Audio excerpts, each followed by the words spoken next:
তাহাজ্জুদ নামাজের সময় কেরাত ভুল হলে নাকি পাগল হয়ে যায়, এটা অনেকের মুখে শুনি, এই জন্য অনেকেই পড়ে না। এ সম্পর্কে জানতে চাই। পিরিয়ড চলাকালীন সময় ঘর থেকে বের হওয়ার সময় আয়াতুল কুরসি পাঠ করা যাবে কিনা? মুরগির চামড়ার মধ্যে যদি কোনো পালক থেকে যায়, এটা খাওয়া যায় যাবে কিনা? আমি মাঝে মাঝে বসে সুন্নত নামাজ পড়ি, এটা কি জায়েজ? মেয়েরা কি লেডিস গেঞ্জি পরে সালাত পড়তে পারবে? নামাজ কখন পড়া উত্তম? ওয়াক্ত শুরু হলে নাকি আজানের পর? বিয়ে ঠিক হয়েছে, এখন এই মেয়ের সাথে কথা বলতে পারবো?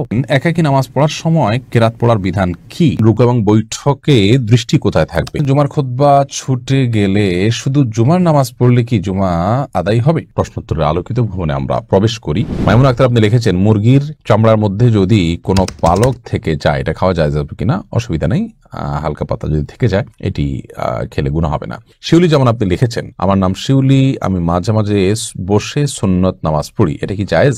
আপনি যদি সুন্নত নামাজগুলো বসে বসে আদায় করেন কোনো অসুবিধা নেই, কারণ সুন্নত নামাজ এটি এক্সট্রা এবং অতিরিক্ত। তো অতিরিক্ত নামাজগুলো কেউ বসে পড়লে সালাত আদায় হয়ে যাবে।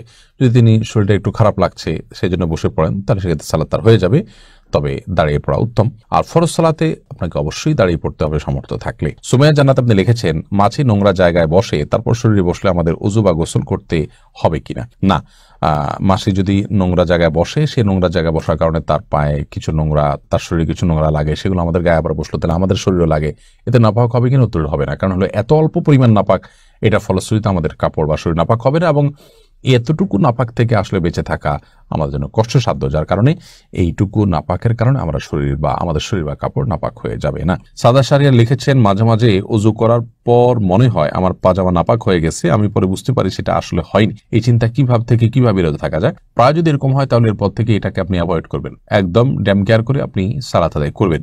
এতে আস্তে আস্তে ইনশাআল্লাহ আপনার শয়তান এই সুযোগ আর পাবে না। শয়তান আমাদের মধ্যে অস্থিরতা তৈরি করে এবং এই জাতীয় সংশয়গুলো শয়তান সৃষ্টি করে যাতে করে আমরা ইবাদতে মনোযোগ হারিয়ে ফেলি এবং আমাদের অন্যদিকে মনোযোগ যায়। রিফাত আহমদ সাইম আপনি লিখেছেন, মেয়েরা কি লেডিস গেঞ্জি পরে সালাত পড়তে পারবে? মেয়েরা লেডিস গেঞ্জি পরে সালাত আদায় করতে পারবে, কিন্তু তার উপরে তাকে অবশ্যই অন্য কিছু পরে তার পুরো শরীর ঢাকতে হবে, কারণ এই গেঞ্জিগুলো সাধারণত পর্দার মানে সালাতের জন্য যতটুকু ঢেকে রাখা দরকার সেটার পুরোটা ফিল আপ করতে পারে না।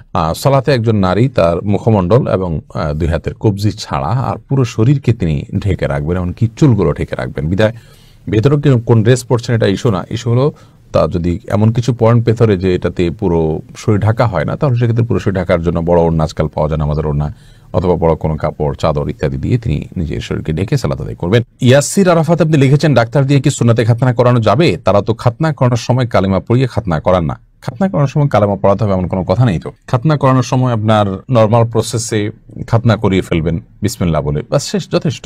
এর মাধ্যমে তার খাতনা হয়ে যাবে। খাতনা করার জন্য যে কালেমা পড়াতে হবে আলাদা করে এমনটি কিন্তু বাধ্যবাধকতা নেই, বিধায় ডাক্তারদেরকে দিয়ে খাতনা করানোতে কোনো অসুবিধা নেই। আকলিম আক্তার লিখেছেন, নামাজ কখন পড়া উত্তম? ওয়াক্ত শুরু হলে নাকি আজানের পর? ওয়াক্ত শুরু হলে দ্রুততার সাথে নামাজ পড়া উত্তম, তবে জোহর নামাজ খুব বেশি গরম হলে একটু দেরিতে পড়াটা উত্তম। এমনি মতিউর রহমান মতি আপনি লিখেছেন, বিয়ে ঠিক হয়েছে, এখন এই মেয়ের সাথে কথা বলতে পারবো? না, ঠিক হয়েছে, আপনি তখন কথা বলতে পারবেন না। বিয়ের আগদ হয়ে গেছে, প্রস্তাব সম্মতি হয়েছে দুজন সাক্ষীর সামনে, তারপর আপনি কথা বলতে পারবেন। ঠিক হয়েছে এর মানে হলো জাস্ট মুখোমুখি ঠিক হয়েছে, আগদ এখনো হয়নি। এরকম অবস্থাতে একান্ত প্রয়োজনীয় কোনো বিষয় একজন আরেকজনকে কোনো গুরুত্বপূর্ণ বিষয় জানতে চাইছেন, কিংবা হয়তো কারোর জন্য কেউ কিছু কেনাকাটা করবেন, মাপ জানতে চাচ্ছেন, এগুলো যদি হয় তাহলে টেক্সট মেসেজের মাধ্যমে ফেতনামুক্তভাবে করতে পারেন। কিন্তু এখনো যেহেতু আগদ হয়নি, অতএব আপনার স্বামী স্ত্রী নন, বিধায় স্বামী স্ত্রী সুলভ আলাপ সালাপ, খোশ গল্প, প্রয়োজন ছাড়া আলাপচারিতা, কথাবার্তা, সেগুলো কিন্তু বলা জায়েজ হবে না। এরপরে এমডি আলামিন লিখেছেন, জুমার খুতবা ছুটে গেলে শুধু জুমার নামাজ পড়লে কি জুমা আদায় হবে? জুমার খুতবা যদি ছুটে যায় তাহলে সেক্ষেত্রে শুধু জুমার নামাজ যদি পড়েন তাতেও আপনার জুমা আদায় হয়ে যাবে, অর্থাৎ ওয়াক্তের জুমা আদায় করেছেন এই সপ্তাহে, সেটি বলা যাবে। কিন্তু এমনটি নিয়মিত হওয়ার সন্দেহভাবে গৃহীত কাজ, কারণ জুমার খুতবা শোনাটাও কিন্তু ওয়াজিব, বিদেশে ওয়াজিবটা ছুটে যাচ্ছে, আপনার ত্রুটিপূর্ণ হচ্ছে। এমনি রফিকুল ইসলাম আপনি লিখেছেন, একাকী নামাজ পড়ার সময় কেরাত পড়ার বিধান কি? ঠোঁট না নেড়ে কেরাত পড়লে কি সালাত আদায় হবে? না, সালাত আদায় হবে না, আপনাকে ঠোঁট নাড়তে হবে। ঠোঁট যদি আপনি না নাড়েন তাহলে সেক্ষেত্রে সালাত আদায়ের জন্য যে কেরাত পাঠের আবশ্যকীয়তা সেটা আদায় হবে না। মনে মনে পড়লেন, সেটাকে তেলাওয়াত বলা হবে না, কেরাত আপনাকে পড়তে হবে। নবী করিম সাল্লাল্লাহু আলাইহি ওয়াসাল্লাম বলেছেন, লা সালাতা লিমান লাম ইয়াকরা বিফাতিহাতিল কিতাব, যে ব্যক্তি সূরা ফাতিহা পাঠ করেনি তার সালাত হবে না। তাহলে এখানে পাঠ করতে বলেছেন তিনি। আপনি যদি মুখ না নাড়েন, ঠোঁট না নাড়েন, জিহ্বা না নাড়েন, তাহলে পাঠ হলো না, সেটা কল্পনা হলো, সেটা জল্পনা হলো, সেটা স্মৃতিতে আপনি স্মরণ করলেন, স্মরণ হলো। তো স্মরণ করতে তো বলা হয়নি, বলা হয়েছে পাঠ করতে। অতএব আপনি ঠোঁট না নামলে নামাজ হবে না। এম সালমা লিখেছেন, পিরিয়ড চলাকালীন সময় ঘর থেকে বের হওয়ার সময় আয়াতুল কুরসি পাঠ করা যাবে কিনা। পিরিয়ড চলাকালীন সময় কোরআন কারীম তেলাওয়াত করবেন না, এটাই জমহুর আমাদের মত। তবে অনেক উলামা কেরাম এটাকে জায়েজও বলেছেন। এসবি শান্তা ইসলাম লিখেছেন, আমার হাজবেন্ড প্রচুর ধূমপান করে, অনেক চেষ্টা করে তাকে ধূমপান করা থেকে ফেরাতে পারছি না। এখন আমার করণীয় কি? ইসলামে ধূমপান সম্পর্কে কি বলে? ইসলামে ধূমপান করা অবশ্যই নিষিদ্ধ কাজ।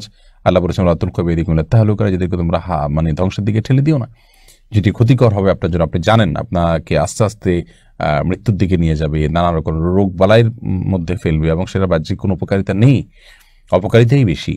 তো সেক্ষেত্রে সেটি নিষিদ্ধ, না জায়েজ, গুনাহের কথা। বিধায় আপনার স্বামীকে আপনি বোঝানোর চেষ্টা করবেন, আল্লাহর ভয় দেখাবেন এবং অন্যদেরকে দিয়ে বোঝাবেন, তার জন্য আল্লাহর কাছে দোয়া করবেন, বিভিন্ন উদ্যোগ আপনি গ্রহণ করবেন। আবিদ হাসান আপনি লিখেছেন, কর্মব্যস্ততার কারণে অনেক সময় ওয়াক্ত মতো নামাজ পড়া সম্ভব হয় না, কিন্তু প্রতিদিনই পরে কাজা আদায় করে নিয়ে ঠিক গুনাহ হবে?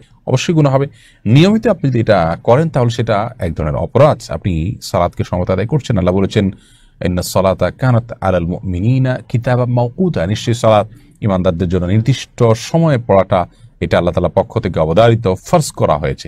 বিধায় সেই ফরজটাকে অবলীলা প্রতিদিন আপনি লঙ্ঘন করে যাবেন তথাকথিত ব্যস্ততায়, এই ব্যস্ততা আপনার জন্য জায়েজ নয়। আপনার ঈমান ধ্বংস হয়ে, তাকওয়া ধ্বংস হয়ে, আখিরাত এবং জান্নাত ধ্বংস হয়ে যদি দুনিয়ার অনেক কিছু অর্জন হয়, সেই অর্জনটা আপনার কাছে তুচ্ছ, সেটা আপনি গ্রহণ করার কথা নয়। আপনাকে যদি নিঃশ্বাস আটকে রেখে কাজ করতে বলা হয় এবং তার বিনিময়ে আপনাকে অনেক টাকা অফার করে, আপনি নেবেন না, কারণ জানে না থাকলে, জীবনে না থাকলে, বেঁচেই না থাকা গেলে এই টাকা দিয়ে আমি কি করবো? ঠিক একইভাবে নামাজে যদি পড়তে না পারি, আমার আখিরাত পুরোপুরি ধ্বংস হয়ে যায়, তাহলে সেক্ষেত্রে এই ব্যস্ততার কি মানে থাকতে পারে? আপনি আপনার পেশা, আপনার অবস্থান পরিবর্তন করে হলো ওয়াক্ত মতো সালাত আদায় করতে হবে। মাঝে মধ্যে এরকম কি হতে পারে, সেই ভিন্ন কথা। মনি তানি আপনি লিখেছেন, অনেকের ধারণা মেয়েরা বাবার ভাইয়ের সম্পত্তি আনলে ভালো হয় না, ইসলাম আইন কি বলে? না, এটা মন গড়া কথা। বাবার ভাইদের সম্পত্তি বুঝে নিবেন, এই নেওয়াটাই বরং ভালো। আপনার ভাইরা যাতে গুনাহে লিপ্ত না হয় বোনদের হক মেরে, সেজন্য আপনি নিজেরটা বুঝে নিবেন, প্রয়োজনে প্রেশার ক্রিয়েট করে হলো আপনার হক আপনি বুঝে নেবেন। আর যদি তারা দুর্বল থাকে, অভাবী থাকে, তাদেরকে ছাড় দিয়ে আসছেন, সেটা ভিন্ন বিষয়। বাবার ভাই মেয়েরা নিলে তাদের অকল্যাণ হয়, এটি মূর্খতা সুলভ কথা, কুসংস্কার, এটি কোনো ভিত্তি নেই। আয়েশা সিদ্দিক আপনি লিখেছেন, তাহাজ্জুদ নামাজের সময় কেরাত ভুল হলে নাকি পাগল হয়ে যায়, এটা অনেকের মুখে শুনি, এই জন্য অনেকেই পড়ে না, এ সম্পর্কে জানতে চাই। না, এটা একেবারেই কুসংস্কারাচ্ছন্ন কথা, একদমই ভিত্তিহীন কথা, কোনো ভিত্তি নেই কথা। কেরাতে ভুল হলে কোনো অসুবিধা নেই, কোনো গুনাহ হবে না, পাগল হয়তো প্রশ্নই ওঠে না। অন্য নামাজ যেরকম ভুল হতে পারে, তাহাজ্জুদ নামাজও ভুল হতে পারে। বিধায় ভুল হলে সেটাকে সংশোধন করবো, কারেকশন করবো, এর কারণে গুনাহ হবে না, অন্য কোনো ক্ষতি হয়তো দূরের কথা। কাজী নাজমুস সাকিব আপনি লিখেছেন, রুকু এবং বৈঠকে দৃষ্টি কোথায় থাকবে? আমরা দৃষ্টি কোথায় রাখবো? একটা মত হলো যে সর্বাবস্থা আমরা সেজদার যে জায়গা, সেখানে আমরা দৃষ্টি রাখবো, আর বৈঠকে আমরা আমাদের কোলের দিকে দৃষ্টি রাখবো, এটি একটি মত। রুকুতে অনেকে বলেছেন যে দুই পায়ের যে মধ্যবর্তী জায়গা, এখানে আমাদের নজর থাকবে। তো খোলাসা কথা হলো, বেশিরভাগ ক্ষেত্রেই সালাতে আমাদের নজর থাকবে হলো সেজদার দিকে, এবং সর্বাবস্থায় সেজদা যে এরিয়া, এর মধ্যে এটুকুর মধ্যে আমাদের নজরকে আমরা সীমাবদ্ধ রাখবো। বাকি যখন আমরা বসবো তখন সচরাচর সেজদার দিকে তাকাতে হলে তো আমাদের চোখ উঠাতে হয়, আরেক দিকে তাকাতে হয়, আমরা কোলের দিকে স্বাভাবিকভাবে নজর করব। অর্থাৎ চোখকে অবনত করলে যে জায়গায় নজর আসে, সেই সীমানার ভিতরে আমরা নজর রাখার চেষ্টা করব।